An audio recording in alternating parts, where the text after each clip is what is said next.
ayiphelile, guys. This is season finale and the end of e.tv Scandal after so many years. Hello everyone, welcome back to Sunday Live Trend. Thank you so much, guys, for tuning in. I'm here to update you of what's going to happen on e.tv Scandal finale episodes from the 22nd to the 26th of June 2026 on Monday. Before he acts, Cohen insists on confirmation of a reported death. And Ntuthuko is in too deep and must choose a side. A blended family struggle to gel and ultimatum is issued on Tuesday.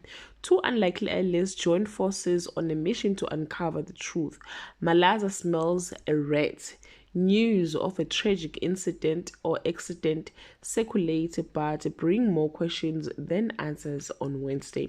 A trap is uncovered and bodies literally fall over the edge. Toriso and Teps comes to a new understanding.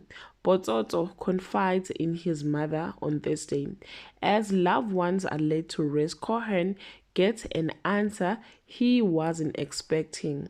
A ghost from the past becomes a lifeline to a woman in distress. Temeni is placed in the hands of a surprising new owners on Friday. As we get to the very last page, we are filled with pathos, warmth, and few laughed. And of course, a scandalous end. Vuvu and Victor pack their bags for a destination of note. Well, guys, this is all I have for today. You can leave your comment below and share your opinion. Bye.